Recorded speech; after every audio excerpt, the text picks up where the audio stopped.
बाद 21वां सूत्र में अंतर्धान के लिए बोला गया है, डिसअपियरिंग के लिए क्या मेडिटेशन करना चाहिए कहा।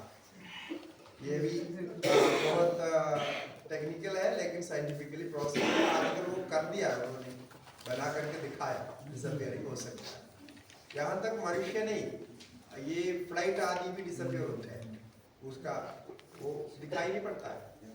अभी अमेरिका के पास, इसराइल के पास सब है फाइटर प्लेन, वो कोई भी रडार में नहीं आता है और वो उड़ते हुए दिखाई भी नहीं पड़ता। तो ये पॉसिबल है, वो कुछ टेक्निक्स यूज करते हैं पेंट इत्यादि। तो यही इधर में कहा है, एक्चुअली इसी से ही उन्होंने डेवलप किया, ऐसा भी कोई लोग बोलते हैं। ये जो टेक्निक उनको मिल गया। और एक फिल्म आया था मैट्रिक्स का, उसमें भी ये सारे चीजें उन्होंने इस पर रिसर्च किया, रिसर्च करके ये सारे डिसअपियर कैसे कैसे करना है उन्होंने उसको तो उसमें दिखाया है। लेकिन एक्चुअल हो सकता है ऐसा, और कुछ जादूगर लोग भी इसका प्रयोग करके दिखाते हैं। और ऐसा एक कपड़ा भी अभी बन रहा है, देखो ऐसे वस्त्र बन रहा है, वो पहन करके आप रहेंगे तो आप दिखाई नहीं पड़ेगा दूसरे को। Mister India, mister India. हाँ, चोरी करने के लिए वो यूज कर रहे हैं, तो वो चोर को आप पकड़ ही नहीं पाएंगे। तो जैसे ग्लास सी थ्रू होता है ना, ऐसे वो पहन लेंगे, वो बिल्कुल डिसअपियर हो जाएगा। ऐसा है ऑलरेडी। वो साउथ कोरिया वाले कौन से इन्होंने बनाया, चाइना में बनाया, जो भी होगा।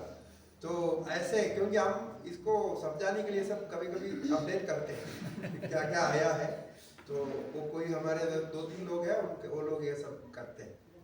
और इसके बाद जो है कैसे अंतर्धान शरीर से भी होता है। 22वां सूत्र में शब्दादि अंतर्धान, ये पहले महाभारत में भी, इसमें बहुत सारे हमारे पुराण में तो बहुत भरा पड़ा हुआ है ये सब अंतर्धान की कथा बहुत सारे। और उसके बाद 23वां सूत्र में मृत्यु का ज्ञान, जो संस्कार का कहा गया, मृत्यु कब होगी शरीर का, अभी यदि जानना चाहते हैं वैद्यों के लिए उपयोगी है। वो कर्म को लेकर के, कि कर्म का सोपक्रम निरुपक्रम कर्म, यानी कर्म के परिणाम को जानेंगे तो मालूम हो सकता है। जैसे हमने फल का दृष्टांत दिया, आपको दही का दृष्टांत दिया, तो इतने समय में वो पक जाएगा, खराब हो जाएगा, आपको मालूम होता है। तो उसी प्रकार आप अपने कर्मों को समझेंगे कि ये कर्म जब तक परिणाम पूरा हो जाएगा समाप्त। ज्योतिष शास्त्र में भी इसमें भी बताते हैं। और उसके बाद पहले जो सूत्र आया था एक मैत्रेयादि सूत्र, 33वां सूत्र था ना फर्स्ट चैप्टर, उसको लेकर के बेल बताते हैं। यानी फ्रेंडशिप भी एक बेल है, एक शक्ति है, क्योंकि फ्रेंडशिप के बल पर आप बहुत कुछ कर सकते हैं। तो उसी प्रकार मैत्री, करुणा, मुदिता, ये सब अपने आप में कुछ शक्तियां बनती हैं, इसके बारे में है। और इसी प्रकार हस्ती आदि बल, हाथी का बल प्राप्त करना, फिर उस प्रकार से कार्य करना, ये है। ये अभी हमारे कुछ सिद्धों ने दिखाया है। पहले कोई ये तो सिद्ध थे, उनके जीवन में इसे सब है घटनाएं, तो उन्होंने ट्रेन को रोक दिया, चलते हुए ट्रेन को पकड़ के रोक दिया। एक बाबा जी थे ना, वो गणेशपुरी नित्यानंद जी बाबा जी, वो केरल में उनका आश्रम है, उन्होंने बहुत कुछ इसमें दिखाया है। तो ऐसे कई लोग हैं हमारे सिद्ध पुरुष थे, वो लोग ऐसे दिखाए हैं। फिर जो है सूक्ष्म विषय को, दूर स्थित में विषय को सब जानने के लिए, मान जैसे कोई चोरी करके लेके जाता है, उसको बैठ करके ध्यान करके पता लगाता है ये कहाँ चला गया। तो ऐसे ऐसे करके जो भी प्रयोग करते हैं, ये ज्योतिष में भी इसके बारे में सब चर्चा है। और आगे भी जो 3 सूत्र है, ये भी ज्योतिषियों के लिए अच्छा है कि सूर्य में संयम करेंगे तो ये एस्ट्रोनॉमिकल जो भी ज्ञान है उसमें जो परिवर्तन होता है, एस्ट्रोनॉमी का ज्ञान होता है, एस्ट्रोलॉजी नहीं, सूर्य संयम से। फिर उसके बाद चंद्र में संयम करने से नक्षत्रों का ज्ञान होगा, तारा के जो गति है उनके बारे में आप संयम करके वो ध्यान सकते हैं। और ध्रुव तारा वो एक स्थिर मानते हैं, इसमें संयम करने से एस्ट्रोलॉजी में जो ताराओं की गति है, क्योंकि उसी को लेकर के फल बताते हैं कि आज कौन से नक्षत्र है, कि इसका क्या फल है, मुहूर्त देखते हैं। तो ये तीनों ज्योतिषियों के लिए उपयुक्त है। और उसके बाद जो 30वां सूत्र है, ये अच्छा है नाभि चक्रे काय व्यूह ज्ञानम। हाँ 29 बार। हाँ ठीक है। तो काय व्यूह ज्ञान, काय व्यूह का अर्थ शरीर की पूरी मतलब संरचना कैसी है इसको ये बताता है नाभि में ध्यान करने से। संरचना मतलब structure of the body, function of the body सब पूरा आता है। तो नाभि क्या है? नाभि ही सबसे पहला कोष बनता है। आप जानते हैं शरीर के जो है पहले नाभि से ही तो वो बच्चा पैदा होता है। पहले जब फर्टिलाइजेशन हो जाएगा उसके बाद में पहले जो 4 दिन के बाद धीरे धीरे वो बढ़ता जाता है और 4 दिन के बाद उसको कोष बढ़ करके वो 30-32 कितने कोष हो जाते हैं तो थोड़ा बड़ा हो जाता है, फिर अंगूठा के जैसे होता है, तो ऐसे ऐसे बढ़ते हैं। तो ये सब नाभि कॉन्सेंट्रेटेड है। तो जो डॉक्टर्स हैं, वैद्य हैं, उनके लिए शरीर का ज्ञान प्राप्त करने के लिए ये उपयुक्त है। तो नाभि चक्र में योगियों के लिए भी अच्छा है। इसी प्रकार यदि आप भूख प्यास से बचना चाहते हैं, यानी भूख प्यास को रोकना चाहते हैं, तो इसके लिए कंठकूप में संयम करना। कंठकूप मतलब यहाँ कंठ में ये जो तो वो चक्रा के बारे में बात करें कि सिर्फ चक्रा नहीं है, यहाँ चक्रा नहीं बोला है कहीं, वो भी चक्रा ही है। आप चक्रा मानो कई माने स्थान ये है, यहाँ ध्यान करने। क्योंकि भूख और प्यास के जो अनुभव है हमको यहाँ होता है, भूख पेट में नहीं होता है, ऐसा अनुभव तो यहाँ होता है ना। भूख लग रहा है, प्यास लग रहा है तो गला सूख रहा है, ऐसा बोलते हैं। और कूर्म नाट्याम स्थैर्यम, कूर्म नाड़ी करके एक नाड़ी है जिसका एक नाम दिया है, वो हमारे कान के पीछे है, जो हमारे बॉडी को बैलेंस रखता है ना।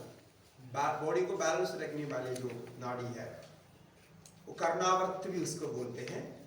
वो उसी को जो है यहाँ स्थैर्य के लिए कहा गया, माने शरीर को स्थिर रखने के लिए।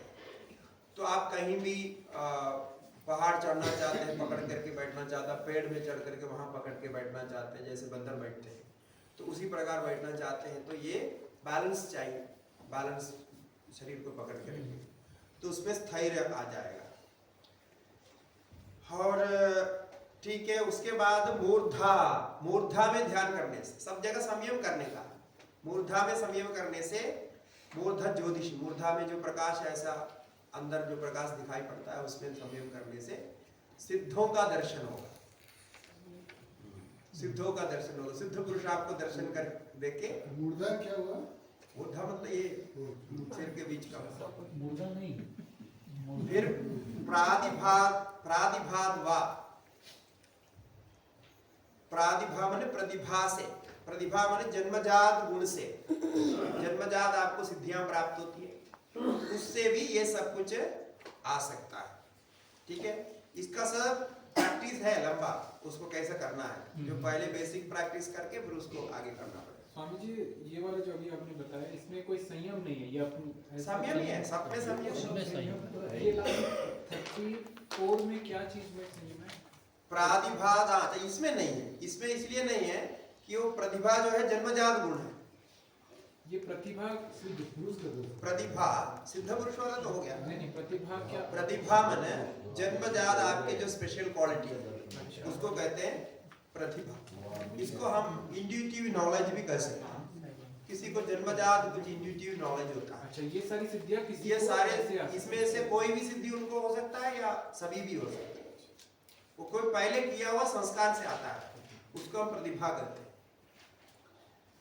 वो प्रतिभावान व्यक्ति बोलते हैं ना, हिंदी में बोलते हैं प्रतिभावान, मैंने उसके लिए उसमें स्पेशलाइजेशन है, वो जन्मजात है बस।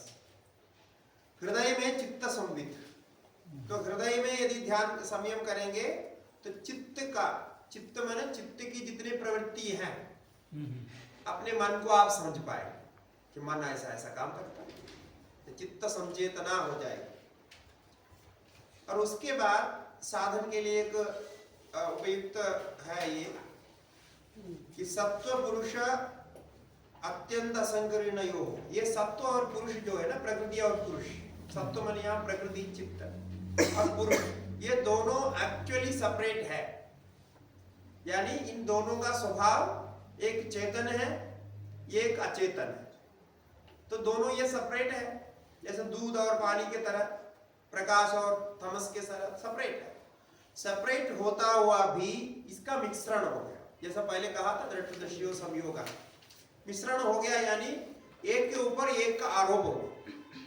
शरीर आत्मा नहीं है किंतु शरीर को आत्मा मान, शरीर अच्छा है तो हम अपने को अच्छा मान, शरीर ठीक नहीं है तो अपना को ठीक नहीं मान, तो सब कुछ शरीर का धर्म आत्मा में आरोपित कर रहे हैं, जबकि ये दोनों स्पष्ट रूप से अलग अलग है, एक सूक्ष्म एक स्थूल सब।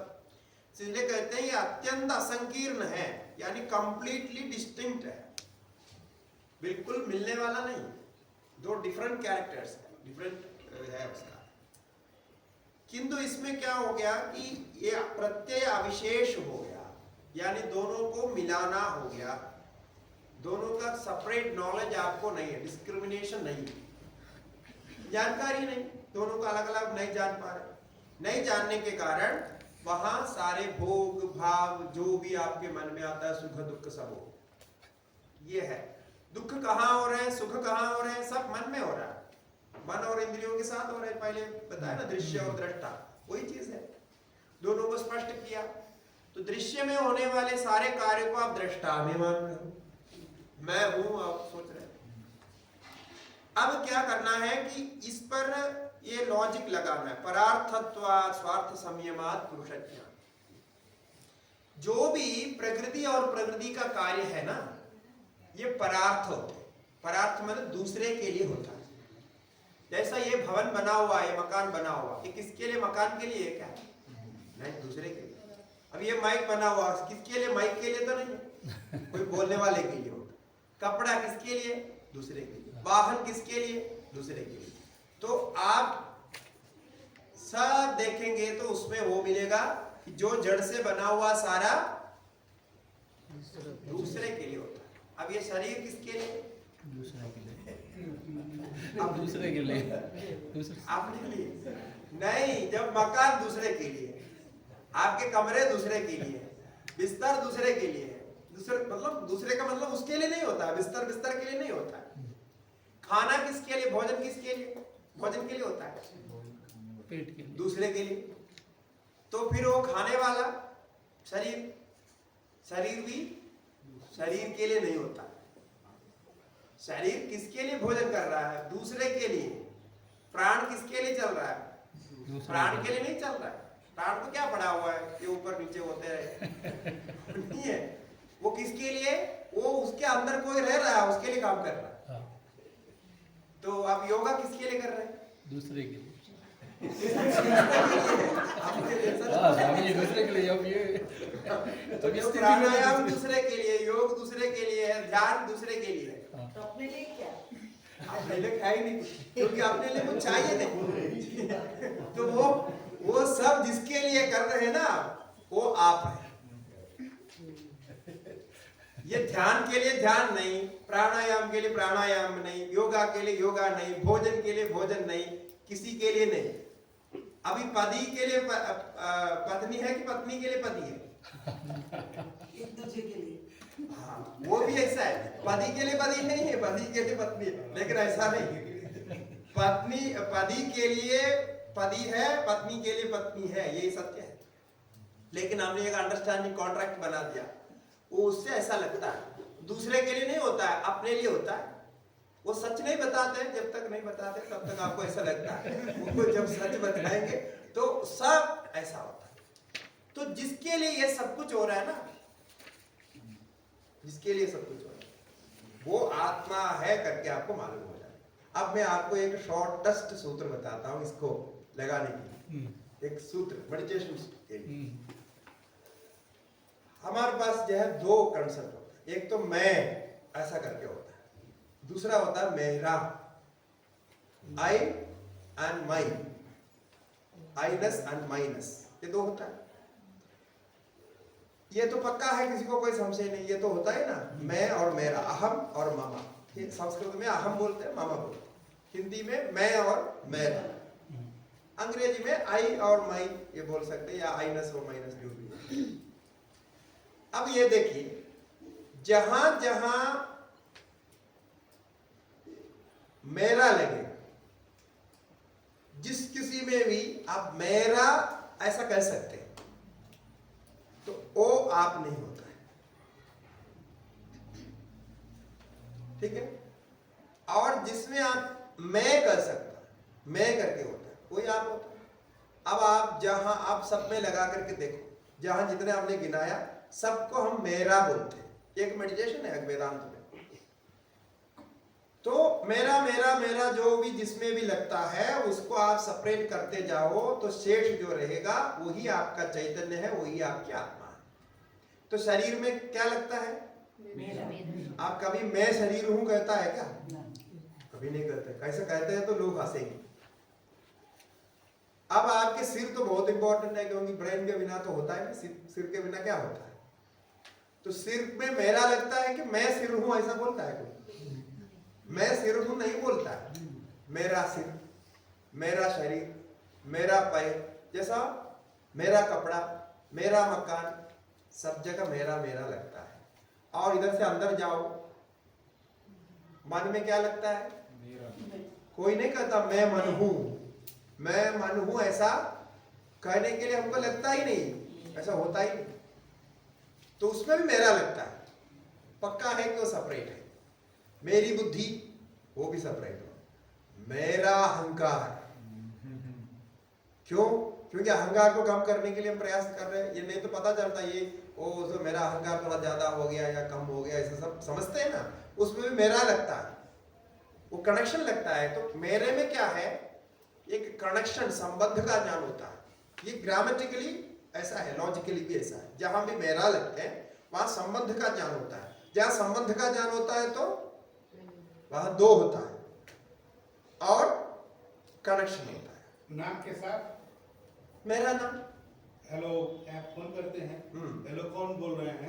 तो मैं, हाँ, तो मैं तो बोल रहा हूँ, वो मैं बोल, नाम भी बता। हाँ, तो वो तो बोलता है, लेकिन मैं पूछता हूँ आपका नाम क्या है? तो मेरा नाम ये, तो मेरा, तो आप उसमें मेरा लगा, वो मैं बोल रहा हूँ, आपको गलत फहमी से। आपको बोलना चाहिए मेरा नाम, और सही बोलने का ढंग ऐसा ही है।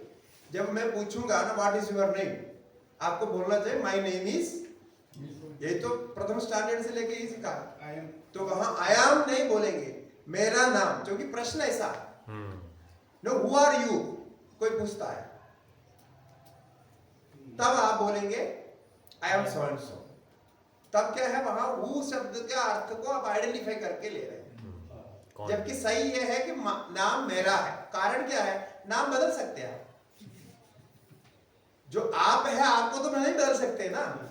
तो आपका जितने भी है वो बदल सकता है। आप नाम बदलते, हम लोग नाम बदलते, अपना जो है सन्यास के पहले अलग नाम रहता है। अभी बहुत मुश्किल हो रहा है हमको नाम बदलना, क्योंकि अभी ये जो सरकार ने बहुत कानून बना दिया, और साधुओं को तो देखते नहीं वो तो सब इतना बना दिया। अभी हमारे संत लोग अभी दिल्ली जा रखे हैं नाम बदलने, बड़े मुश्किल है, वो बदलने नहीं दे रहे। वो बोलेंगे ऐसा चाहिए, वैसा चाहिए, वो चाहिए, पता नहीं क्या क्या जमन। तो नाम बदलना बड़ा मुश्किल है, क्योंकि नाम बदलने से पूरा आइडेंटिटी बदल रहा है। अभी सीए आ गया, क्या क्या आ गया ना इधर, अब उत्तराखंड में ये सब लग गया, इसके कारण अभी बहुत मुश्किल है। पहले तो हम जल्दी बदल देते थे, अब नहीं होगा। तो अब उसका मतलब वो भी मेरा लग गया। अब ये मेडिटेशन आप करो प्रतिदिन 10 मिनट, इसका मेडिटेशन करो, आपको ज्ञान, वैराग्य, सिद्धि, रिद्धि सब हो जाएगा, पूरा वेदांत प्राप्त है। इतना सरल है, क्योंकि सेपरेशन जानना है, यही ये कह रहे हैं 36 सूत्र, ठीक है। पुरुष ज्ञान माने चैतन्य का स्वरूप का ज्ञान होगा। और मैं को कभी आप सेपरेट नहीं कर सकते, वो सेपरेट करने के योग्य है ही नहीं। मतलब मैं नहीं है तो फिर क्या है?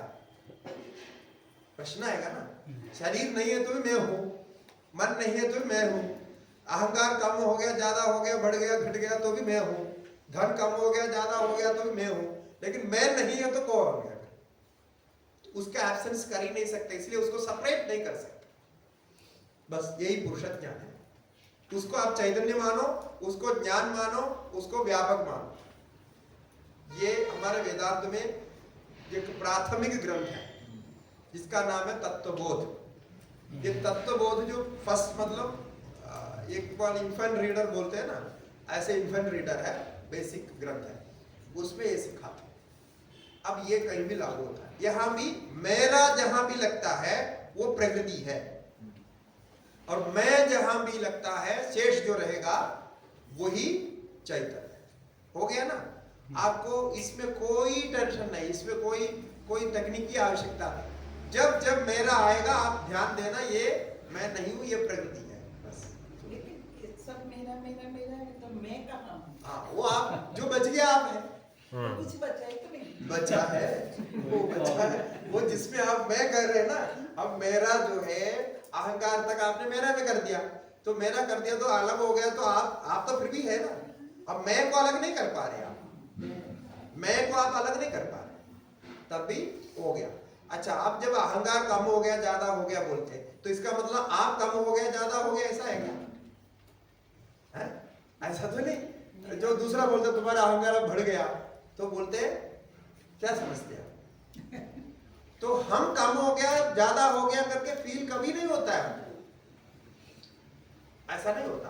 अहंकार बुद्धि मन शरीर सब में बढ़ता घटता है, ये क्योंकि ये सब प्रकृति का कार्य है, इसमें परिणाम होता जाता है, क्योंकि यही सच्चाई है। आप आज प्राप्त करो, आज मान लो, या कल मान लो, या 100 साल बाद मान लो, आपको मानना तो यही पड़ेगा। मानना है स्वामी जी की, जानना है, मानने के लिए तो मानने के बाद जानना हो जाता है। स्वामी जी तो इसके बाद बोली को नीति नीति हाँ, नेति नेति भी इसी के जैसे। ये तो संन्यास की अवस्था है स्वामी जी। क्या सन्यास? यहाँ सन्यास के लिए हमने कहा, सन्यास कहाँ से आया? कोई सन्यास के लिए हमने कहा ना, हमने तो इतना कहा जहां मेरा लगते है उसमें उसको प्रकृति मानो, उसको सेपरेट करो, बस इतना ही तो कहा। हाँ, सन्यास ले लो नहीं ले लो, ये आपकी इच्छा। हम लेने का है। नजदीक नजदीक पहुंच गए। नहीं वो स्वामी जी वहाँ ठीक है जी। इसके बाद है ये जितने हमारे इंद्रियों की विशेषता है उसको लेकर के बोल रहे हैं कि प्रादिभ श्रावण वेदन आदर्श आस्वाद वार्ता जायन्ते। इसका ये भी ऐसा ही है, ततः। इसके बाद ये पुरुष ज्ञान हो गया। पुरुष ज्ञान होने के बाद में एक ये सब गुण आप में आ सकता है, आप अच्छे प्रतिभावान बनेंगे बुद्धि को लेके, पूर्व संस्कार इत्यादि को लेके, और आपके श्रवणेन्द्रिय अत्यंत तेज हो जाएगा, और स्पर्श ज्ञान भी होगा आपके विशेष, दूर से स्पर्श ज्ञान हो जाएगा, और दर्शन भी दूर से हो जाएगा। यहाँ बैठे बैठे घर में क्या चल रहा है सब देख सकते हैं, ऐसे हो जाएगा। फिर अब तो मोबाइल में देख सकते हैं, इतनी कठिनाई कुछ नहीं है, मोबाइल में देख सकते हैं। मोबाइल भी कोई वो भी नहीं बनाया होगा। हाँ, आस्वादन, आस्वादन में स्वाद का आस्वादन। इसी प्रकार वार्ता मन गंध, बहुत दूर दूर के ये सब ज्ञान हो सकता है, यानी इंद्रियों में विशेष शक्ति आ जाएगी, स्पेशल शक्ति। अब यहाँ तक 37 तक जो कहा ना, आपने जो बीच में पूछा था उसके बारे में कहते हैं। ऐसा नहीं कि ये सब सुन के ये सब बहुत अद्भुत है, आश्चर्य है, इनमें से कोई एक मिल गया तो कितना सब कमा सकता है, कुछ करने की जरूरत नहीं। इनमें से कोई भी एक सिद्धि यदि वर्तमान में यदि हो तो क्या करना है? आपको कुछ कमाने के लिए कुछ नहीं करना पड़ता, अपने आप लोग आएंगे, आपको सब पैसा देंगे, सब खिलाएंगे, सब पिलाएंगे, जो जो आप चाहते हैं सब कुछ हो जाएगा। इनमें से कोई एक हो तो इसलिए लोग तो इसके पीछे पड़ सकता है। तब बोला कि यह सावधान, साधु सावधान, क्या करो कि यहाँ ये सिद्धियों के पीछे आप पड़े तो एक कमी है। कमी क्या है कि वो समाधि आपकी चली जाए। संप्रज्ञात असंप्रज्ञात कैवल्य पाना तो फिर दूर हो गया, क्योंकि इसके चक्कर में जैसा यहाँ बैठे बैठे आप मुंबई की बात देकर के बोल दिया 2-4 लोगों को, फिर हो गया, फिर तो आपको समाधि लगाने नहीं देंगे। तो इतने भीड़ इकट्ठे हो जाएंगे, इतने परेशानी हो जाएगी, इतने सब कुछ हो जाएंगे, तो फिर आपको आगे करना संभव नहीं होगा, आपको और अंधेरे में ढकेल देंगे। अब वो ज्यादा दिखाना भी जरूरत नहीं। वो क्या है, ये सिद्धियां भी ये निश्चित दीर्घ काल तक नहीं रहती है, वो आती है, कुछ समय दिखाती है, कुछ समय होता है, उसके बाद मन जैसा चेंज होता है वो चले जाती है। लेकिन 2-4 बार भी दिखा दिया तो फिर उसके आजीवन के लिए हो गया डिपॉजिट, फिर उनको जरूरत नहीं उनको कुछ करने की। क्यों, सब लोग फिर तो सिद्ध तो मान लिया, इसलिए से काम हो गया। और करना क्या है, फिर तो करने की जरूरत नहीं पड़ता। ये भी ऐसा है। ते समाधा उपसर्गा व्युत्थाने सिद्धयः, ते समाधा उपसर्गा व्युत्थाने सिद्धयः, ते समाधा उपसर्गा व्युत्थाने सिद्धयः। देखिए पतंजलि महर्षि कितने सावधान हैं। आपको इसी में फंसाना उनका उद्देश्य नहीं। ये ठीक है, ये सब आप चाहते हैं तो करो, कोई बात नहीं, लेकिन समाधि में यदि जाना चाहते हो, योग समाधि संप्रज्ञात असंप्रज्ञात में जाना चाहते हैं, तो इन सिद्धियों के बीच में मत जाइए। ये उपसर्ग माने ये बाधाएं हैं, पहले भी आया था ना उपसर्ग शब्द। ये जो है ऑब्स्ट्रक्शंस है, ऑब्स्टिकल्स है, इसमें आप जाएंगे आप डिस्ट्रॉयड हो जाएंगे, बस आपके जो है साधन कुछ नहीं रहेगा। व्युत्थाने सिद्धयः, व्युत्थान अवस्था में होता है, यानी मन जब चंचल काम करता है ना, इसलिए धारणा ध्यान समाधि जो संयम बनाया उसी से ही ये होता है।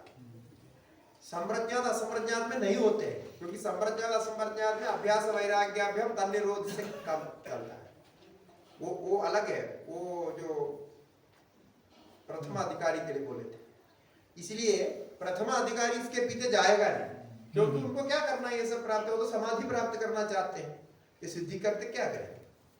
अब वो जैसा अभी ये जो कुछ बोला है, एक मोबाइल खरीदो तो बहुत काम इसी में ही हो जाता है। आपको दूर से लोगों को बात करना है, मोबाइल से बात करो, फिर देखना है, आजकल वीडियो कॉल है, देखो, फिर फोटो लेना है, फोटो ले लो, क्या नहीं कर सकते, केवल वो खाना नहीं खा सकते, बाकी सब तो अब उसमें जो है फिर ये कब सब क्या करने की जरूरत है, तो इसलिए उसको वही रखो, जो काम है उसी से ले लो, बाकी आप सिद्धि को छोड़ दो। खाना भी खाता है, चार्जिंग हाँ, वो खाता है, हम नहीं खा सकते ना। स्वामी जी 36 सूत्र में जो पुरुष का ज्ञान के बारे में बोले हैं, वो कैवल्य से अलग है। हाँ, ये केवल डिस्क्रिमिनेटिव नॉलेज है, मतलब जिसको हम साक्षी बोलते हैं, जो साक्षी भाव बोलते हैं वो समझ सकते हैं, इसलिए मैंने वो प्रक्रिया बताया ना, साक्षी वाली। कैवल्य नहीं है, कैवल्य को अभी बोला नहीं, कैवल्य आखिरी में बोला। पुरुष का ज्ञान लेकिन वही पुरुष का भान होता है, बस इतना ही है, कैवल्य नहीं हुआ। वो कैवल्य होने के लिए उसको तो कंटिन्यूटी चाहिए, ये केवल एक क्षण मात्र के लिए सिद्धि है, एक रिफ्लेक्शन हो रहा है बस। तो सेम क्वेश्चन था उसके ऊपर और आगे, तो ऐसा ही मेडिटेशन भी बोला गया है, जैसे हम सूत्रा जैसे पढ़ते हैं, स्टडी करते हैं, जैसे ट्राई करते हैं कि हम सेपरेट कर पाए। हाँ बिल्कुल। तो सिद्धि के लिए नहीं कर रहे हैं, बट आपने जैसे बोला पुरुष का भान हो जाता है, हाँ, रिफ्लेक्शन।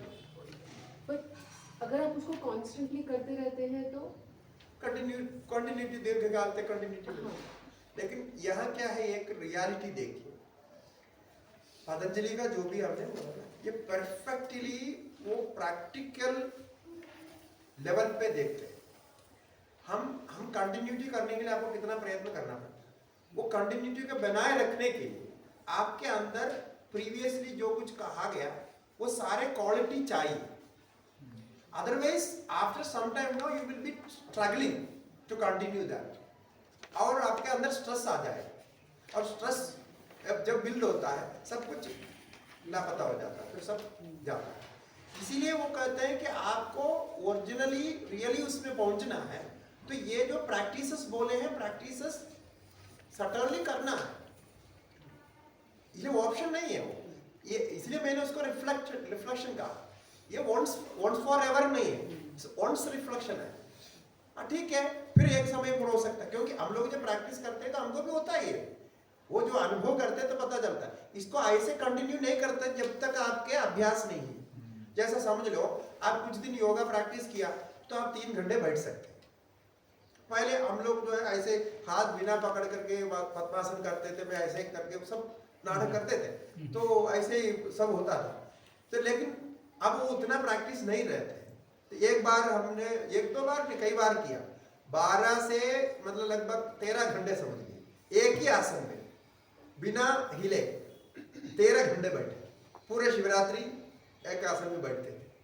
अब उम्र ऐसे थे, उस समय होता था, फिर हिलाना नहीं पड़ता था ऐसा, लेकिन अब नहीं हो सकता। अब तो 2-3 घंटे बैठेंगे, फिर इधर उधर थोड़ा चेंज करना पड़ता है, अदरवाइज स्ट्रेन फील होता है और जाने अनजाने में करते हैं। लेकिन 12 घंटे बैठा तो है, उससे क्या है, हमें पता चला कि ये इतना करने पर ऐसा होता है। ऐसे ही एक प्रैक्टिस, एक क्वालिफिकेशन वो अलग होता है।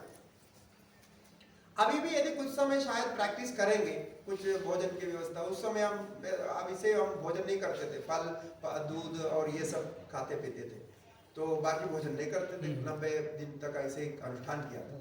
तो उस समय हमने देखा शरीर का पूरा सिस्टम बदल जाता, इतना शरीर हल्का होता है, आप थकेगा नहीं, आपको नींद की जरूरत नहीं, और ऐसे ऐसे बहुत फील होता था। उस समय हम स्कूल भी जाते थे, तो उसके साथ ये भी करना थोड़ा कठिन था, क्योंकि स्कूल में फिर जाना है, हल्ला वल्ला करना है, वो काफी एनर्जी वहाँ वेस्ट होते। फिर टीचर लोग सब जो है हमारे ऊपर पड़ गए, तुमने खाना नहीं खाया तो स्कूल नहीं आ सकते, तो ऐसे सब हो गया, बहुत कुछ हो गया। फिर गांव वाले मिलकर के फिर कॉन्फ्रेंस करके बोला कि ये तो मर जाएगा, इसको ऐसे करके फिर हमने उसको बदला था, जो भी होता। लेकिन उससे हमें काफी कुछ अनुभव हुआ कि ये ऐसा संभव है, ये सारे शरीर में संभव है।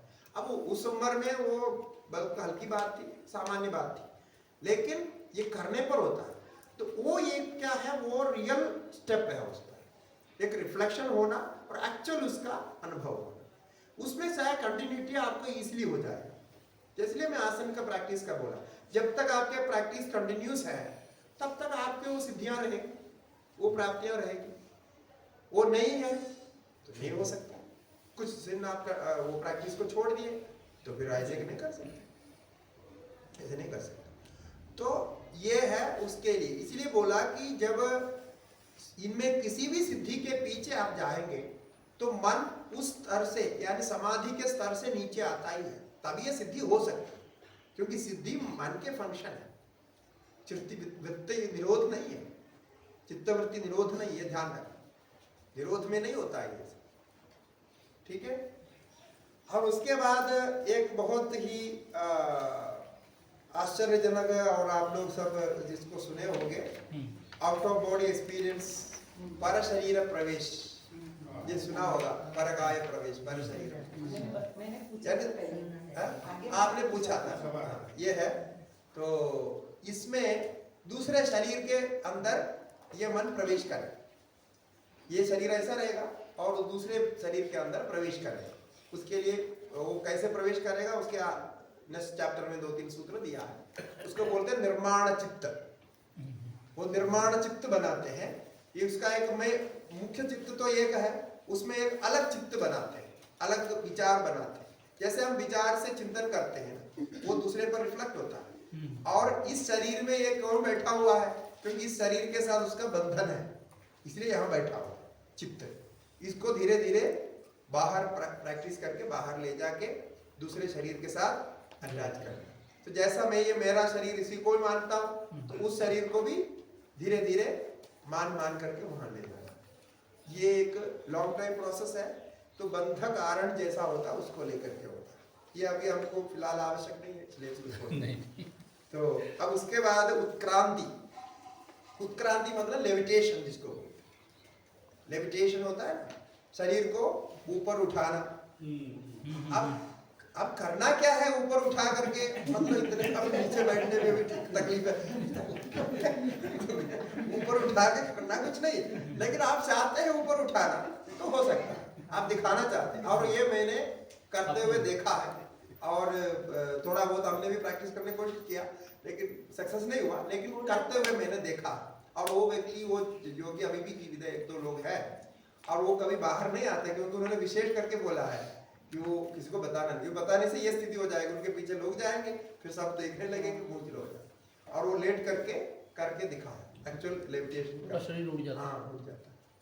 वो पहले पानी में प्रैक्टिस करते हैं, और उसके बाद जो है कांटों के ऊपर प्रैक्टिस करते हैं। ऐसा है, इधर लिखा हुआ, बिल्कुल ऐसे लिखा हुआ, प्रैक्टिस करते हैं। और उसके लिए कई चीज करना पड़ता है, वो भोजन की व्यवस्था भी उसी करना पड़ता है। और जो व्यक्ति वो है, वो शरीर शास्त्र के बारे में अच्छा जानता है, वो वैद्य भी है, डॉक्टर भी, मतलब उन्होंने मेडिकल साइंस भी पढ़ा है, और उन परंपरा से वैद्य भी है, इसलिए उनको पूरा ज्ञान है, कितना खाना है, क्या खाना है, कब क्या खाना है, सब कुछ ज्ञान है।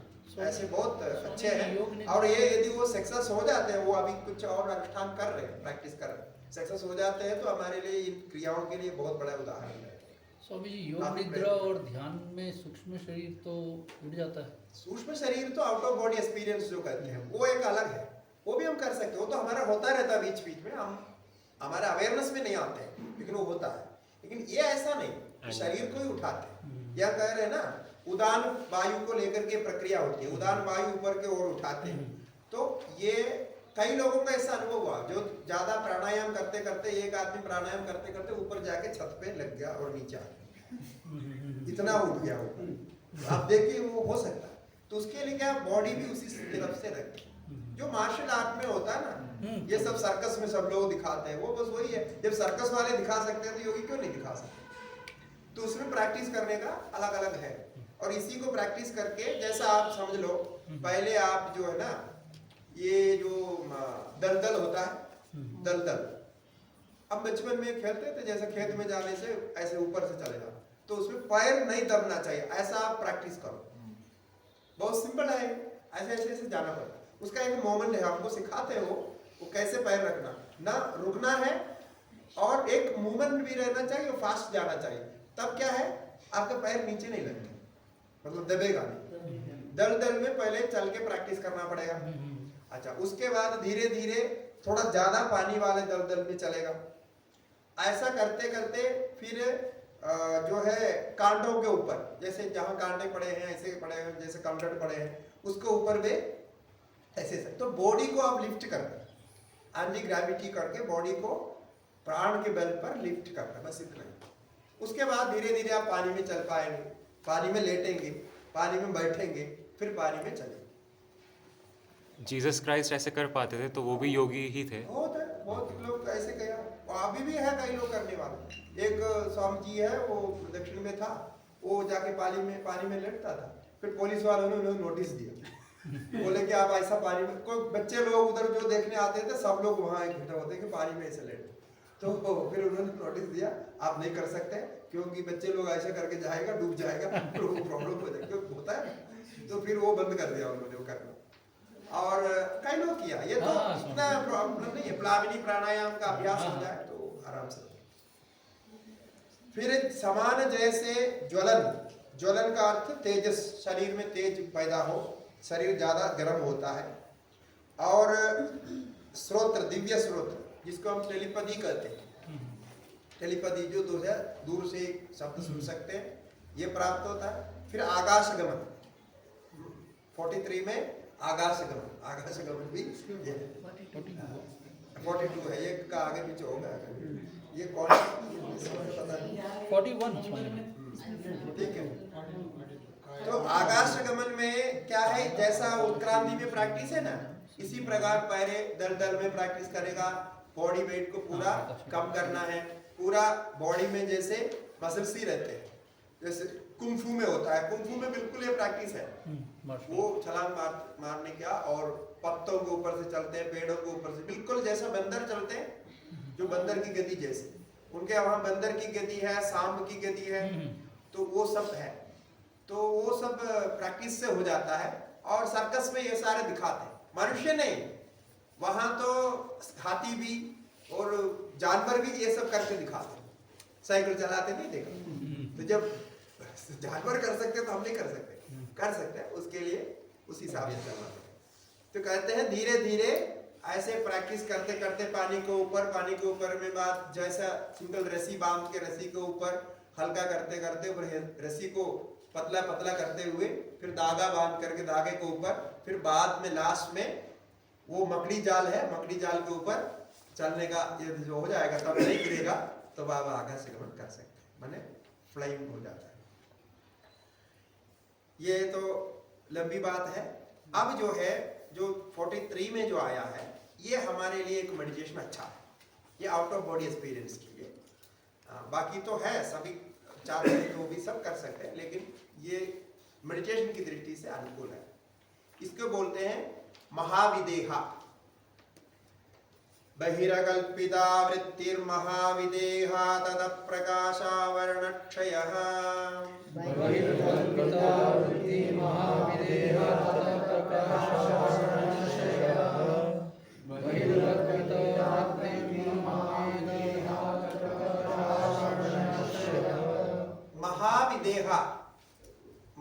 देह माने आपके शरीर से आत्मा को अलग करना, विदेह माने देह से वियुक्त करना। नो, अभी जैसा बताया ना दूसरे परगाय प्रवेश, ऐसे ही शरीर से अपने को अलग करना। ये मेडिटेशन आप प्रैक्टिस कर सकते हैं। इसमें ऐसा करना है जैसा आप आसन जाके बैठे, इधर बैठे और आपके ठीक सामने एक आसन ऐसे ही लगा, फिर आंख में बंद करके आप इधर बैठे हैं ना, लेकिन सोचना है कि मैं वहां बैठा। तो ये धीरे धीरे धीरे अभ्यास करने के शुरू करना। तो और ऐसे वहां बैठा हूं सोचना है, बैठे हैं इधर, क्योंकि सारे अभिमान आपके सेंसेशन सब इधर हो रहा है, लेकिन आप बाहर है, दूसरे में है, वहां बैठा है, ऐसा चिंतन करना। इस प्रकार आप दूर करके भी कर सकते हैं। तो ये एक हीलिंग प्रोसेस भी है और दूसरा जो है मन को धीरे धीरे इस शरीर से आप अलग कर रहे हैं। और फिर ऐसे बैठे बैठे वो चल रहा है, तो वो चल रहा है नहीं, मैं ही चल रहा हूं। तो आप बैठे हैं लेकिन आप चल नहीं जैसे अनुभव करेंगे। ये सब संयम के बल पर होता है, क्योंकि आपके मन जैसा वश में आ जाता है उस हिसाब से होता है। तो ये प्रैक्टिस कर सकते हैं। तो उसमें इसके लिए बोलते हैं बहिरकल्पिता वृत्ति महाविदेहा। ये कल्पित नहीं है, यानी एक्चुअली आप फील करने की कोशिश करते हैं कि मैं वहां बैठा, ऐसे फील करने की कोशिश करते हैं। Visualisation plus feel. हाँ, विजुअलाइजेशन कर रहे हैं शुरू में और धीरे धीरे आपको फील होने लगेगा कि मैं वहां। तो बहिरकल्पिता वृत्ति महाविदेहा ततः प्रकाश आवरण क्षय। उससे क्या होता है, ये शरीर के साथ जो अभिमान है, अज्ञान है, उसका नाश होने लगता है।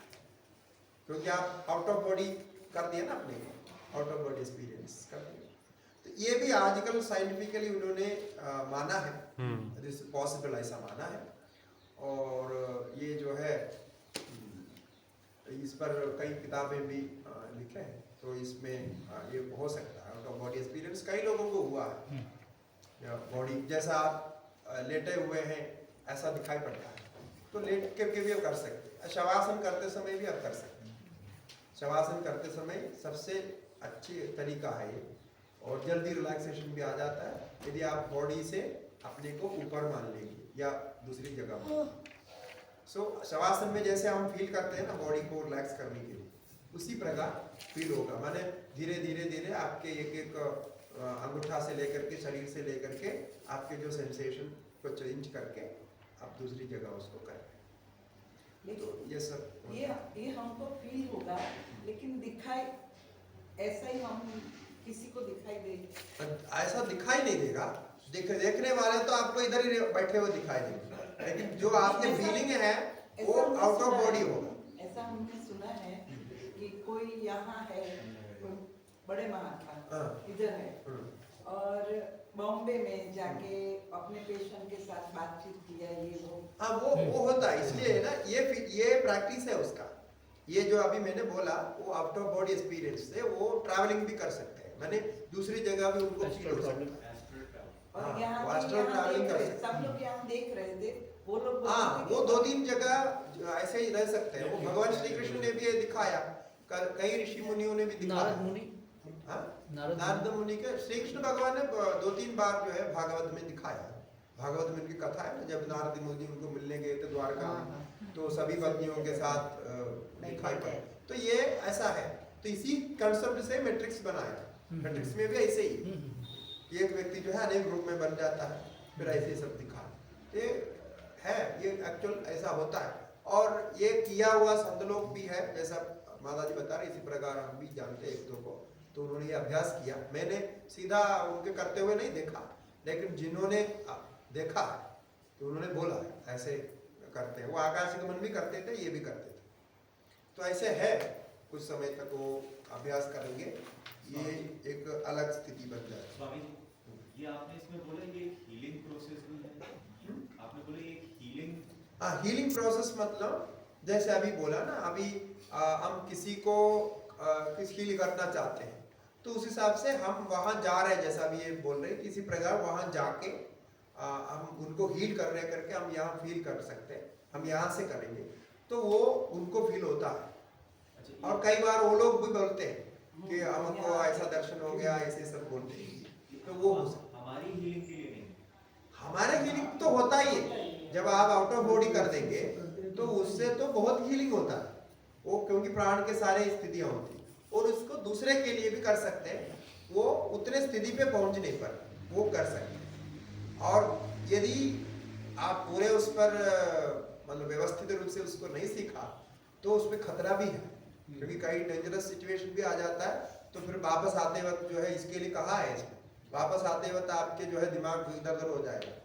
तो जैसे आप नींद, आधा नींद से आपको उठाया तो कैसे होता है, शरीर के साथ एक कनेक्शन नहीं फील होता है ना, ऐसे भी हो सकता है।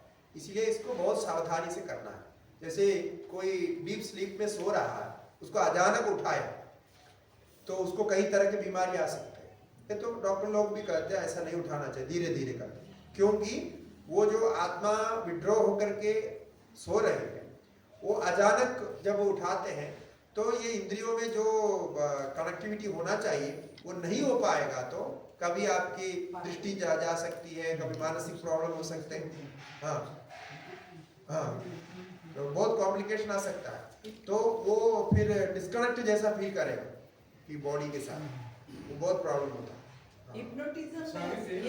हिप्नोटिज्म भी इसी को ऐसा कुछ करता है। हाँ, वो बॉडी के माइंड को प्रीवियस हिप्नोटिज्म से बाहर नहीं आए तो वो शंकराचार्य और मंडल मिश्रा का जो वार्ता होता है उसमें शंकराचार्य हाँ बहुत सारे मतलब इसमें बॉडी छोड़ के जाते हैं। हाँ, अनेक कथाएं हैं, कथाएं बहुत हैं। तो उसमें इसका साइंटिफिक मतलब एक प्रकार से ये है रीजन बताया, इस प्रकार से करते हैं। स्वामी जी, फिर एक आदमी को कैसे उठाना चाहिए? आपने उस दिन कहा था उठाने नहीं चाहिए, बट स्टिल अगर इमरजेंसी कैसे हाँ, उठाए? तो धीरे धीरे उठाना चाहिए, ऐसे धीरे प्यार से धीरे उठाना। स्पर्श करके ठीक। आराम से वो करके, पहले धीरे शब्द बोले, फिर धीरे से स्पर्श करें, ऐसा नहीं एकदम जोर से हिला के। तो वो फिर डिस्कनेक्ट हो सकता है ठीक। और उससे बहुत डिस्टर्बेंस भी रहता है, क्योंकि मन में, और कई लोग होते हैं ना ऐसे उठ करके सीधा थप्पड़ मारे, वो तो बदला ले रहे होता कुछ। बहुत strong react कर लेंगे। हाँ, वो उठ करके गाली देंगे, क्यों उठाया मुझे, क्यों उठाया? होता है, क्यों वो डिस्टर्ब होता है मन। सोए हुए शेर को तो वैसे भी नहीं जगाना। तो ऐसे ये है। अभी इस प्रकार से कुछ और इसमें सिद्धियां है, लेकिन अभी थोड़ा 15 मिनट टाइम है हमारे पास। मैं सोचता हूँ क्योंकि आगे अभी 3 दिन, कितना है, 3 ही बाकी है ना, जन्म दिन तो एक दिन चला गया, तो 3 दिन है हमारे पास कर्म सिद्धांत के बारे में चर्चा करनी है। तो एक चीज आपको जो है ना, हम पूरे जो है एक ये जो 1 डे का पूरा जो शेड्यूल जैसा, माने आप क्या क्या प्रैक्टिस कर सकते हैं इसके रिलेटेड। अभी तो हमने ये तो सारे स्टोरी बोले, कथा बताया, तो कथा के रूप में ही रहेगा ये सारे, ऐसा हो सकता है, वैसा हो सकता है, ये सब पूछना। लेकिन इन प्रैक्टिकल आप सुबह से लेकर के क्या क्या थोड़ा सावधान रहना, क्या प्रैक्टिस कर सकते हैं, जो ऑलरेडी आप प्रैक्टिस कर रहे हैं, लेकिन उसको थोड़ा क्लैरिफाई करने का एक जितना समय अभी बचा हुआ है उसमें वो करेंगे। तो क्या अभी 3 दिन में है, अब तो आप फिर कुछ संशय हो तो आप पूछ सकते हैं। तो ये ध्यान से सुनिए, जो आपको पॉइंट्स नोट करना है, जो आप नहीं कर रहे हैं और आप करना है तो उसको जोड़ सकते हैं। तो प्रातः काल से लेकर के सायंकाल सोने तक, क्योंकि उसमें सब कुछ आ जाता है। जो बीच बीच में आपने कुछ प्रश्न भी पूछा और इसके प्रैक्टिस में वो सारा मिलकर के हमारा जो अभिप्राय है, या इस योग प्रैक्टिस साधन के दृष्टि से आपके हिसाब से क्या कर सकते हैं। तो सबसे पहले यह है कि आप प्रातः काल 3 बजे से लेकर के 6 बजे के बीच में कभी भी उठने का प्रयास करें। ये इसीलिए अत्यावश्यक है, ये केवल साधन की दृष्टि से नहीं, अन्य भी कोई भी काम में आप कामयाब होना चाहते हैं तो ये इस समय उठना बहुत जरूरी है। उसका बहुत सारे साइंटिफिक रीजन है। एक तो हम रात में जब सोते हैं तो हमारे जो बॉडी में जो कुछ भी रिलैक्सेशन होना है, ब्रेन में होना है, जो क्लीनिंग होना है, सब कुछ हुआ होता है। उसके बाद में ये जो 3 बजे के बाद 6 बजे तक का जो हम अंतिम प्रहर बोलते हैं, प्रहर माने 3 घंटे का होता है, इसमें बॉडी बिल्कुल फ्रेश हो जाता है और मन भी फ्रेश हो जाता है, और नींद से बाहर आने के कारण वो पूर्व संस्कारों से मिला हुआ होता है, उसका रिफ्लेक्शन भी इसमें आएगा। यानी संस्कार बनाना, नया संस्कार आप बनाना चाहते हैं तो उसके लिए समय बहुत अनुकूल है। दूसरी बात, उस समय चारों तरफ का वातावरण, भूमि का, जल का और वायु का, सबका जो है स्थिति बहुत शांत रहती है। ये अभी यंत्र के द्वारा उन्होंने परीक्षा करके बताया कि इसमें जो डिफरेंस है ये समय का। और सूर्य उदय होता है 6 बजे या उसके पहले, जैसा समय के अनुसार थोड़ा आगे पीछे होता है। तो सूर्य उदय के पहले जो एनर्जी है या वो वातावरण है, उसमें सबसे अधिक ऑक्सीजन के कंटेंट होते हैं। लगभग 30% तक ऑक्सीजन रहता है वायुमंडल। इसलिए बाहर सुबह उठ करके बाहर टहलना और बाहर कुछ योगा, प्राणायाम, कुछ भी करना, ये बहुत उपयोगी होता है और एकदम फ्रेश रहता है। जैसे सूर्य किरण आएगा, ऑक्सीजन कंटेंट कम होते जाएगा। इसीलिए हम दिन में काम करते समय ज्यादा थकते हैं, क्योंकि वायुमंडल में वो कम होता है। शाम होते होते वो कार्बन डाइऑक्साइड से भर जाता है, यानी ऑक्सीजन कम होगा, कार्बन डाइऑक्साइड ज्यादा होगा। तो ये एक रीजन है जो आपको सुबह करना चाहिए। ये आप परीक्षा करके देख सकते हैं। आप जो है 1 हफ्ते तक इसको अभ्यास करके देखिए, आपके लाइफ में होने वाले चेंज आपको पता चलेगा।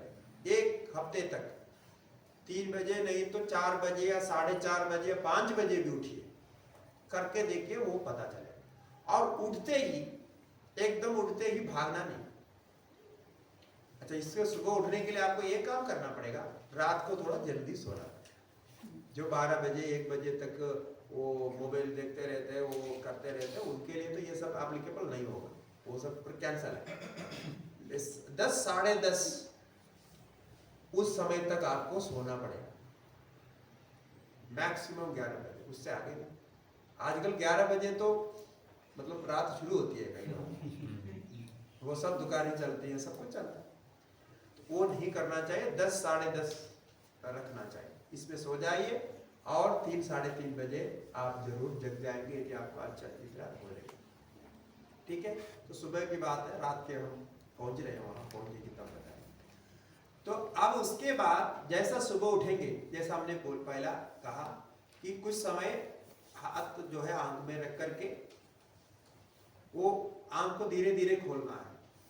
मतलब कुछ समय एकदम लाइट ऑन नहीं करना। आप बेड में उठ के बैठिए थोड़ी देर और थोड़ा सा मनन कीजिए कि हम किस स्थिति से आए, वो सुषुप्ति जो अनुभव करके आ रहे हैं उसको थोड़ा मन में लाने के प्रयास करें।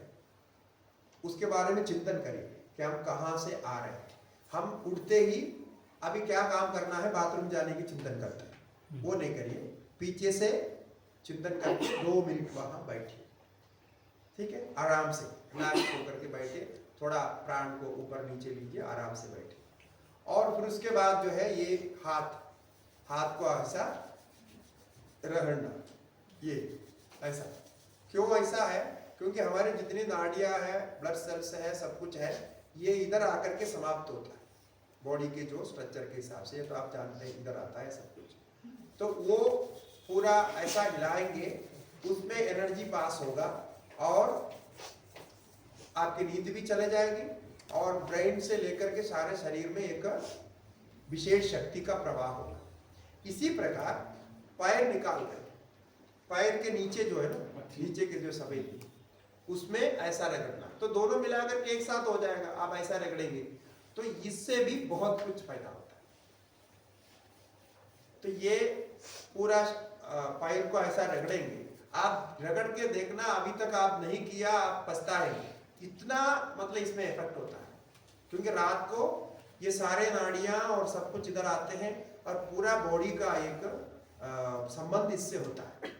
तो पूरा रगड़ करके जैसा गर्म करते हैं तो आपको एक फील अच्छा फील होगा। तो थोड़ी देर बैठ करके फिर धीरे से भगवान को प्रणाम करते हुए आपने मुझे इस नींद से उठाया, बहुत अच्छा है, धन्यवाद देते हुए थैंक्स बोल के फिर अपना जो भी नित्य कर्म करना करें। फिर नित्य जो है स्वाध्याय जरूर करें। स्वाध्याय यानी कोई भी स्तोत्र पाठ या जप जैसा भी आप कर सकते हैं उसका स्वाध्याय करें, वो भी ब्रेन के लिए बहुत अच्छा है। और जो है फिर जैसे ये हमारे कान है ना, अभी जैसे हाथ का मैंने बोला, इसी प्रकार ये कान का भी बहुत महत्व है। तो सुबह उठते ही थोड़ा कान में ऐसा मैसाज करना भी बहुत अच्छा है।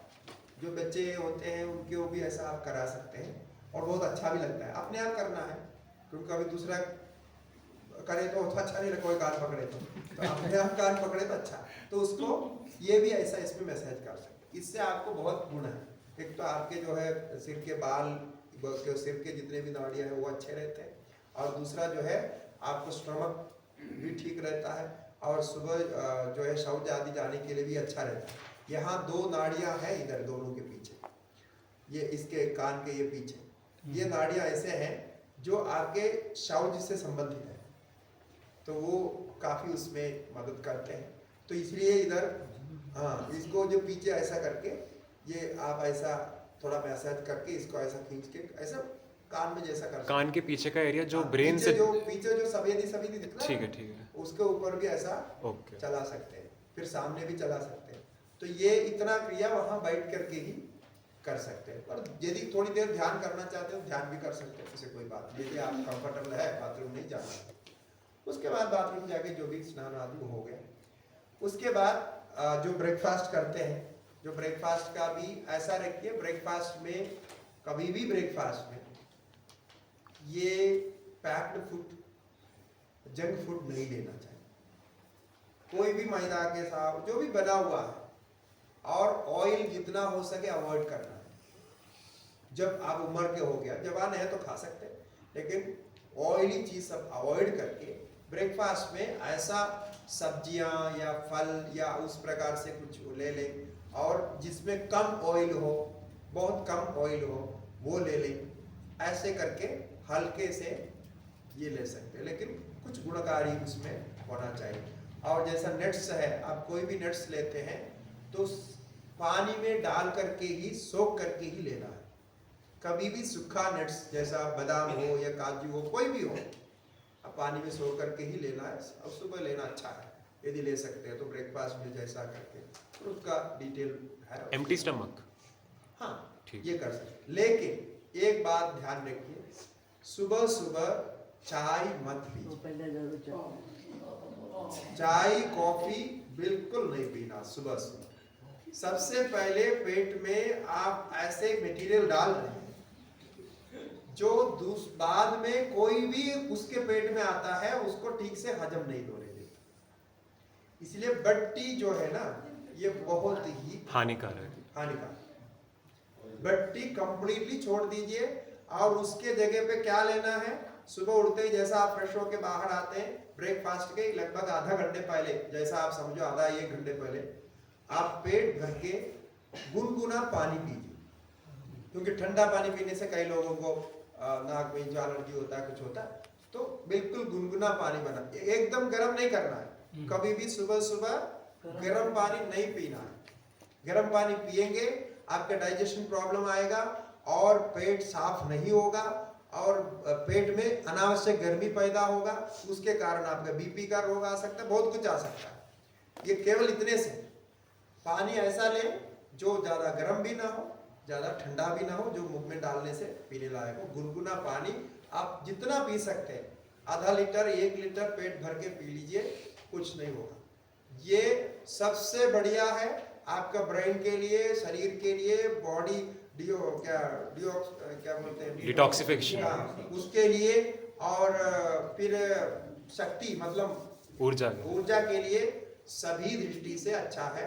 आप 1-2 घंटे तक पानी से ही आपका काम चल सकता है। क्यों ऐसा है? क्योंकि रात भर आपने सोया है, तो रात भर सोया हुआ जो भी कुछ है उसको सारे बाहर करने के लिए पानी, जब सबसे पहले पानी बॉडी को मिलता है तो तुरंत बॉडी पानी को डाइजेस्ट करके सप्लाई करता है, पूरे बॉडी को सप्लाई करता है। आप यदि चाय पिएंगे वो क्या करेगा, वो पूरा कंफ्यूज हो जाएगा, क्योंकि पहले उसके पास वेस्ट है बहुत कुछ क्लीन करने के लिए और सिस्टम को ये करने के लिए। क्योंकि आप तो पेट से कभी पूछा नहीं कि मैं चाय पी रहा हूँ तुम्हारे लिए ठीक है क्या, पूछा नहीं। वो क्या परेशान होता है उसको पता है। तो जब चाय आप पीते हैं तो क्या होता है, उसमें डाइजेशन, उसमें तो दूध रहते हैं और दूध रहते हैं, चीनी रहते हैं, बहुत कुछ रहता है, जिससे डाइजेशन को करना पड़ेगा, डाइजेस्ट करना पड़ेगा। और उसमें जो केमिकल आपने डाला वो भी वेस्ट है। तो क्या है, पहले ही वो पेड़ मूड आउट हो जाता है कि मेरा रात भर किया हुआ पूरे सफाई को ये न बिगाड़ दिया, ऐसा सोचेगा वो। इसलिए सबसे पहले ये आप करके देखना, मैं जो बोल रहा हूँ आप प्रैक्टिस करके देखना, 1 हफ्ता 10 दिन तक आपको पूरा उसका डिफरेंस मालूम हो जाएगा। ठीक है। इसके बाद फिर दिन में जैसा आप भोजन आदि करते हैं तो वो तो मैं नहीं बोल रहा हूँ क्या खाना चाहिए, फिर आपको बुरा लगेगा, वो तो छोड़ दो, आप इतने खा ली कोई बात नहीं, लेकिन सुबह का इतना तो आप ध्यान दीजिए।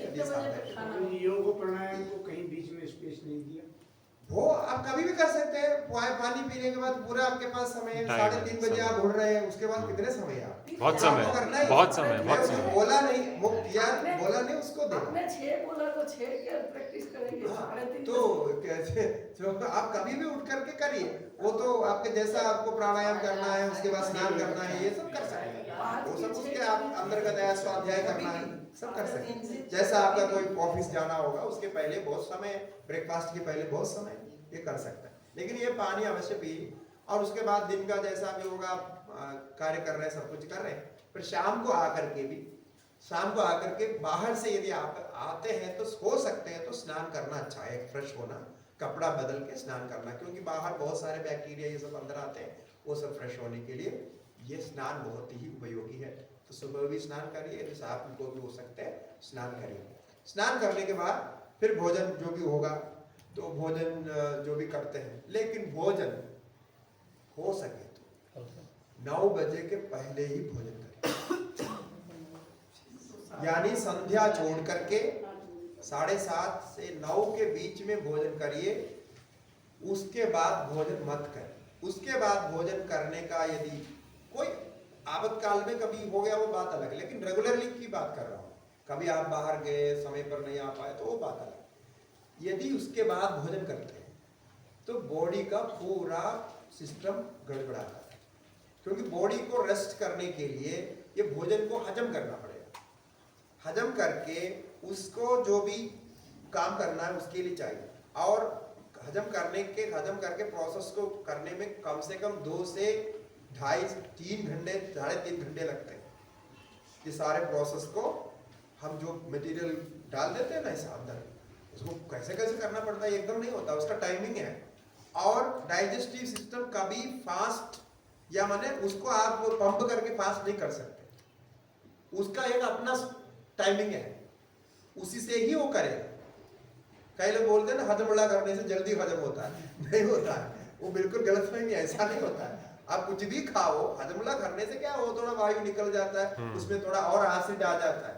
जब एसिड आ जाता है हमारे पेट में, हमें फील होता है डाइजेस्ट हो गया, क्योंकि एसिड ही हमें भूख आदि जो फीलिंग कराता है, तो एसिड से ऐसा लगता है। तो वो बात अलग है, वो हजम होने में कोई जो चीज मदद करता है, क्योंकि कुछ एसिड प्रोड्यूस किया, जैसे आपने नींबू का पानी पी लिया, वो भी एक एसिड है, वो मदद करता है, ऐसे ऐसे है। लेकिन रात को भोजन लेट मत करें। यदि आप लेट करना ही है, आपके शेड्यूल के हिसाब से या काम के हिसाब से करना है, तो लिक्विड भोजन करें, जिससे कि उसमें जैसे सूप है या इस हिसाब से लिक्विड, और यदि खिचड़ी वगैरह है वो भी बहुत पतली जो है खिचड़ी बना करके उसमें खा सकते हैं, या दूध ले सकते हैं। किंतु रात को कभी भी दही मट्ठा नहीं लेना, कभी भी, ठंडी हो गर्मी हो, कभी भी आइसक्रीम भी नहीं रात को खानी, नहीं लेना, आइसक्रीम भी नहीं खानी, आइसक्रीम तो बिल्कुल नहीं खानी, ठीक है। तो वो रात को नहीं लेना है। रात को इस हिसाब से भोजन लेना है कि जो बॉडी को कम एनर्जी वेस्ट करना पड़े और जल्दी आपको नींद आ जाए। और ये ऐसा करने से सुबह आपका मोशन भी ठीक होगा, आपके जो है तबीयत भी ठीक रहेगी, बीपी ठीक रहेंगे, सब कुछ ठीक रहेगा। अब रात के सोने के बारे में बोल करके बंद करता हूँ, टाइम ही हमारा कम है। तो सोते समय जैसा आपको सुबह उठना, इसमें बहुत इंपॉर्टेंट चीज क्या है, ये तो आप पेट भर करके यदि भोजन किया तो कभी भी आपको निद्रा अच्छी नहीं आएगी। कारण क्या है, जैसा मैंने बोला, ये पूरा सबकॉन्शियस माइंड और सिस्टम कंफ्यूज्ड हो जाता है। उसको शरीर को रिलैक्स भी करना है, आपके भोजन को भी हजम करना है, फिर सब कुछ करना पड़ता है। ये रात के समय ही करते हैं, क्योंकि बाकी समय आप तो पूरा काम में लगे हुए, एनर्जी पूरा वहां यूज हो रहा है। तो रात के सोते समय ही ये सब करता है शरीर, इसीलिए हल्का भोजन हो इसे कहा।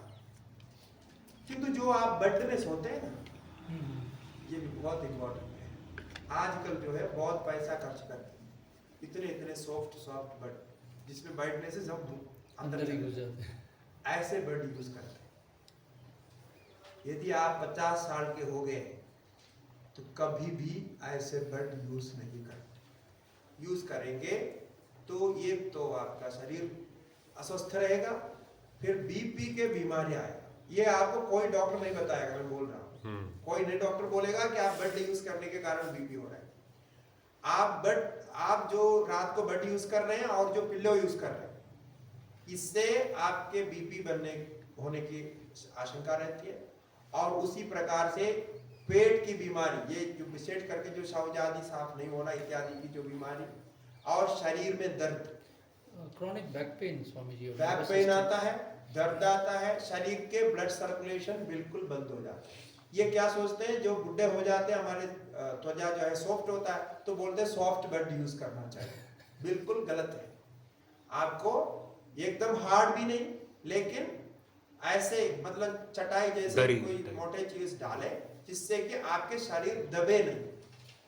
पहले आप यूज कर रहे तो 2-3 दिन आपको थोड़ा तकलीफ लगेगा, उसके बाद इतना रिलैक्सेशन होगा, आपको नींद भी अच्छी आएगी, सब कुछ होगा। और पिल्लो जो यूज करते हैं, आजकल का जो फॉर्म वाला पिल्लो कभी यूज नहीं करना। पिल्लो यूज यदि करते हैं तो थोड़ा हार्ड पिल्लो होना चाहिए, ज्यादा ऊंचा नहीं होना चाहिए, और वो कॉटन का। और क्या है कि ये गर्म होकर के हमारे दिमाग को और गर्म करता है, और शरीर एक गर्मी को बाहर छोड़ता है। जब रात को सोते हैं ना, उसके सारे प्रोसेस होकर के गर्मी बाहर छोड़ते हैं। वो ऐसी गर्मी है कि वो मतलब एक विलक्षण गर्मी है। वो गर्मी वापस शरीर में नहीं जाना चाहिए, यानी उसका ये क्या है, फिर ये बेड गर्म होता है, बेड गर्म होकर के फिर शरीर को गर्म करेगा, शरीर को गर्म करेगा, ब्लड को गर्म करेगा, और ब्लड को गर्म करते समय फिर वो हार्ट के जो है उसके प्रोसेस होगा, तो इसलिए बीपी हो जाएगा। ये डेली होते समय बॉडी वो सिस्टम को ले लेता है, सिस्टम को लेकर के फिर वो बीपी का कारण बनता है। क्योंकि ब्लड में एसिड जब बढ़ता है तभी बीपी बढ़ती है। बीपी का एक कारण ये भी है, बाकी और भी कारण है, लेकिन एसिड जो है अधिक हो जाता है। और ब्लड जैसा ठंडा होना चाहिए, ठंडा मतलब पूरा ठंडा नहीं, वो बॉडी का टेम्परेचर जो है वो इसमें रहना चाहिए। ये रात में जो ब्लड हम यूज करते हैं, जो भी हम यूज करते हैं, इसका बहुत ध्यान रखना चाहिए इसमें। और हमारे साधु लोगों के लिए तो बिल्कुल कहा है कि यूज नहीं करना चाहिए ऐसे करके, और जो भी बुद्धि समय आप कहीं भी देखे यही कहा। और जितने कई लोगों को हमने, अभी उदाहरण बोलने के समय नहीं है, कई लोगों को हमने ये सिस्टम बदल करके उनके शरीर का दर्द ठीक किया। कुछ नहीं किया, सारे इलाज किए, कुछ इलाज हुआ नहीं। और जिन डॉक्टरों के पास गया वो बेड को बदलते बदलते गए, बोले कि ये बेड नहीं है तो अब इतना 1000 का लाओ, फिर ये लाओ, अरे ये प्रॉब्लम है तो वो लाओ, वो बदल के परेशान हो जाता है। लेकिन वो उल्टा करना है, बेड उनको चाहिए। तो ये एक बार जो है इतना आप नींद के विषय में ये देखेंगे। और सोने के पहले वो भी बोल के समाप्त कर, सोने के पहले कभी भी सीधा आकर के बेड में नहीं सोना, थोड़ा बाथरूम जा करके फ्रेश होके हाथ पैर धो के, हाथ और पैर धो के उसको पहुंचना है, हाथ पैर साफ करके। यदि कोई ब्रश करते हैं, ब्रश भी कर सकते हैं, आप जैसा आप करना चाहते हैं वो करके हाथ पैर धो के तभी सोना चाहिए। तो वो आप लेट करके जैसा सोते हैं, और उसके पहले भी थोड़ा बैठ करके ध्यान भी करें नींद के पहले, क्योंकि नींद के पहले जो हम स्मरण करते हैं वो हमारे अंदर चले जाता है, संस्कार में चले जाता है। आप भगवान का स्मरण करते हैं, योग सूत्र स्मरण करते हैं, जो भी बातें स्मरण करते हैं। दूसरी बात, कल आपको क्या क्या करना है वो भी निद्रा के पहले एक बार स्मरण करके आप सो जाएंगे ना, कल उठ करके वो कार्य करने में आपके आसानी हो जाए, क्योंकि वो एक ऑटो सजेशन हो जाएगा। इस प्रकार से कर सकते हैं, ठीक है। अभी समय 5 मिनट ज़्यादा ही हो गया। हरि ओम पूर्णमदः पूर्णमिदं पूर्णात् पूर्णमुदच्यते पूर्णस्य पूर्णमादाय पूर्णमेवावशिष्यते।